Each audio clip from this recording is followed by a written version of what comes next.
बच्ची जाग उठी। विनोद और ममता की शादी को 6 साल हो गए थे, पर उनका कोई भी बच्चा नहीं होता। विनोद एक बिल्डर था और काम के सिलसिले में उसे एक दिन शहर से दूर एक नए घर में शिफ्ट होना पड़ता है, जहां आसपास बस जंगल ही जंगल होता है। ममता अपने घर लक्ष्मी नाम की एक औरत को काम पर रख लेती है। एक दिन जब लक्ष्मी और ममता रसोई में खड़े बात कर रहे होते हैं, मैडम जी, वो मैं ना कल काम पर नहीं आऊंगी, मुझे कल डॉक्टर के पास जाना है। डॉक्टर के पास? सब ठीक तो है ना? वो मैडम जी, मैं क्या बताऊं, मेरे पहले ही 4 बच्चे हैं और अब मैं फिर से माँ बनने वाली हूँ। हम गरीब लोग कैसे इसको पालेंगे, इसलिए अब हम और कोई बच्चा नहीं चाहते। अरे कैसी बात कर रही हो लक्ष्मी? अगर तुम्हें ये बच्चा नहीं चाहिए तो ये बच्चा तुम मुझे दे देना। ये सब तो मजाक की बात है मैडम जी। अरे मजाक नहीं कर रही हूँ मैं लक्ष्मी, मैं सच कह रही हूँ। आप मेरे बच्चे की परवरिश करोगे, इससे अच्छी क्या बात होगी मैडम जी। देखते देखते वक्त गुजर जाता है और एक रात लक्ष्मी एक बेटी को जन्म देती है। लक्ष्मी सुबह होते ही अपनी प्यारी सी बेटी ममता को देने आ जाती है। लीजिए मैडम जी, अब आज से ना ये आपकी बेटी है। मैं अब घर से काम पर नहीं आऊंगी, क्योंकि कुछ महीनों के लिए अपनी माँ के पास गांव जा रही हूँ। ममता ये खुशखबरी विनोद को देने के लिए उसके पास बच्ची को लेकर जाती है। ये देखो विनोद, हमारी बेटी लक्ष्मी को बेटी हुई है और वो आज अपनी बेटी हमें देकर अपने गांव चली गई। बेटी? लक्ष्मी को बेटी हुई है? पर मुझे तो बेटा चाहिए था। इसको तो मैं जान से मार दूंगा। चलो इसे मुझे दो। नहीं विनोद, ऐसी बातें मत करो। विनोद को उस बच्ची पर जरा भी तरस नहीं आता और वो गला दबाकर उसे मार डालता है। उसके बाद वो उसे घर के पीछे एक गड्ढा खोदकर उसमें दफना देता है। कुछ दिन बीत जाते हैं, पर फिर एक रात घर के पीछे एक कुत्ता बुरी तरह से भौंकने लगता है। अब क्या इस कुत्ते की माँ मर गई है जो ऐसे रो रो कर शोर मचा रहा है? उसे तो मैं चुप नहीं करा सकती, पर तुम क्यों कुत्ते से भी ज्यादा शोर मचा रहे हो? चुपचाप सो जाओ ना और मुझे भी सोने दो।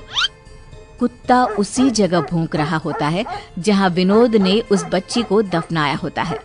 अचानक से वहां जमीन फटने लगती है और उसमें पड़ी बच्ची को देखकर कुत्ता जोर जोर से भौंकने लगता है। मरी हुई बच्ची की आंख खुल जाती है। मैं जाग गई मम्मी, मैं जाग गई पापा, मैं आ रही हूँ आपके पास अपनी मौत का बदला लेने।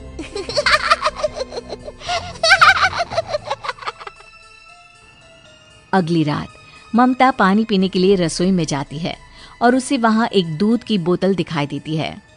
बोतल के पास एक डरावनी बच्ची खड़ी हुई दिखाई देती है जो और किसी को नहीं देखती। दूध की बोतल? पर हमारे घर में तो कोई बच्चा नहीं है। तभी ममता को एक छोटे से बच्चे की रोने की आवाज आने लगती है।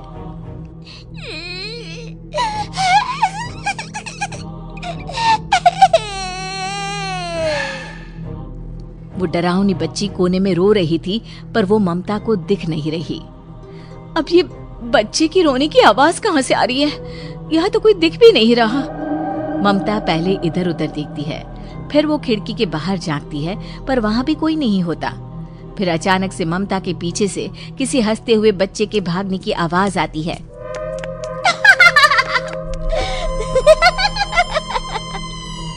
ममता पीछे मुड़कर देखती है, पर उसे कुछ नहीं दिखता, बस बच्चे की हंसने की आवाज आती है। कौन है आखिर यहाँ? मेरे सामने आओ। माँ, मैं हूँ। मैं और माँ? कौन है? यहाँ सामने आओ। ममता बहुत डर जाती है और भागते हुए अपने कमरे में जाकर कंबल ओढ़कर सो जाती है। सुबह उठकर उसे लगता है कि बस वो एक डरावना सपना था और कुछ नहीं। पर फिर शाम को जब ममता अपनी अलमारी में कपड़े ठीक कर रही होती है, तभी उसे वहां छोटे बच्चों के कपड़े और खिलौने मिलते हैं। ममता उसमें से एक गुड़िया को हाथ में उठाती है। अब ये क्या है? ये सब यहाँ कैसे आ गया? मम्मी, मैं आ गई। ममता डरकर उस गुड़िया को दूर फेंक देती है। गुड़िया तभी एक डरावनी बच्ची का रूप ले लेती है। तुम बहुत बुरी माँ हो, तुम मुझे बिल्कुल प्यार नहीं करती। मैं तुम्हारी माँ नहीं हूँ। डरावनी बच्ची हवा में उड़कर आती है और ममता के गले से चिपक जाती है। तुम ही मेरी माँ हो, समझी? मार डालूंगी तुमको अगर दोबारा ऐसा बोला तो। छोड़ दो मुझे, मैं मर जाऊंगी, छोड़ दो मुझे। जा रही हूँ माँ, पर मैं घर में वापस जरूर आऊंगी। वो डरावनी बच्ची हवा से उड़ती हुई खिड़की के बाहर निकल जाती है और गायब हो जाती है। हे भगवान, ये सब क्या था? ये क्या हो रहा है? ममता सारी बात विनोद को बताती है, पर विनोद उस पर यकीन नहीं करता। ममता के दिमाग में हर वक्त वही सब चलता रहता है। फिर अगले दिन जब विनोद बगीचे में घूम रहा होता है तो उसे वो जगह खुदी हुई मिलती है जहां उसने उस बच्ची को दफनाया था। अरे, ये जगह किसने खोद दी? कहीं किसी को मेरा सच तो पता नहीं चल गया? विनोद अंदर गड्ढे में देखता है तो वहां से वो बच्ची गायब है। ममता, ममता, जल्दी आओ। क्या हुआ? क्यों शोर मचा रहे हो? ये देखो, यहाँ किसी ने खोदा और वो बच्ची की लाश भी यहाँ से गायब है। हे भगवान, कुछ दिनों से इस घर में सब अजीब अजीब चीजें हो रही है।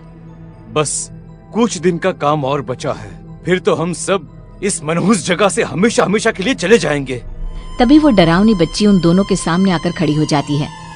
किसी को नहीं जाने दूंगी मैं यहाँ से। मैंने बोला था ना यहाँ कोई है, तुमने मेरी बात नहीं मानी। हाँ ममता, पर अब हम क्या करें? अब कुछ नहीं कर पाओगे।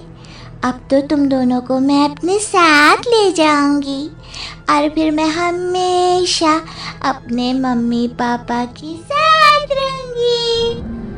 आखिर तुम कौन हो? क्यों तुम हमें अपने माँ बाप बताती हो?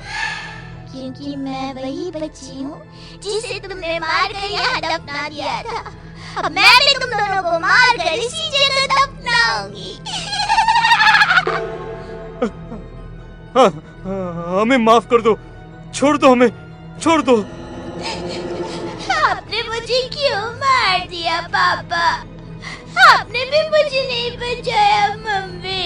ऐसा क्यों किया? मेरी क्या गलती थी? यही कि मैं लड़की थी। नहीं बेटा, मैं तुमसे बहुत प्यार करती थी, सच में। मैं बस तुम्हें बचा नहीं पाई, मुझे माफ कर दो। नहीं करूंगी, किसी को माफ नहीं करूंगी, मार डालूंगी सबको। वो डरावनी बच्ची विनोद और ममता दोनों का गला पकड़कर हवा में उड़ा देती है। दोनों का दम घुटने लगता है, पर तभी अचानक वो बच्ची दोनों को छोड़ देती है और आग में जलकर राख हो जाती है। फिर ममता और विनोद की नजर वहां खड़ी लक्ष्मी पर पड़ती है, जो किसी छोटे से बच्चे के कपड़े जला रही होती है। लक्ष्मी, तुम कब आई और ये सब क्या कर रही हो? मैं 4 दिन पहले ही गांव से वापस आ गई और आते ही सबसे पहले अपनी बेटी को देखने आई, पर इस घर की नौकरानी ने बताया कि इस घर में तो कोई बच्ची है ही नहीं और ना कभी उसने किसी बच्चे के बारे में सुना। आप लोग भी उस वक्त घर पर नहीं थे कि मैं आपसे पूछती। मुझे कुछ ठीक नहीं लगा और जब मैं वापस जाने लगी तो मैंने पीछे बगीचे में अपनी बच्ची के गले में पड़े लॉकेट को आधा जमीन में दबा हुआ देखा। मैं तब से तुम लोगों पर नजर रखे हुए हूँ और मुझे सब पता चल गया कि मेरी बेटी मर चुकी है और अब उसकी आत्मा तुम लोगों को कैसे परेशान कर रही है।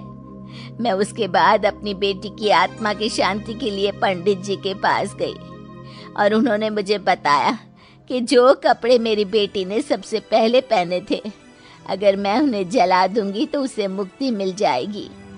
मेरी बेटी को मैंने मुक्ति दिला दी है और मैंने पुलिस को भी फोन कर दिया है। अब आपको आपके किए की सजा भुगतनी पड़ेगी। ममता और विनोद बहुत रोते गिड़गिड़ाते हैं, पर कुछ ही देर में पुलिस आकर दोनों को अरेस्ट करके ले जाती है। उसके बाद लक्ष्मी वहीं बैठकर खूब रोती है।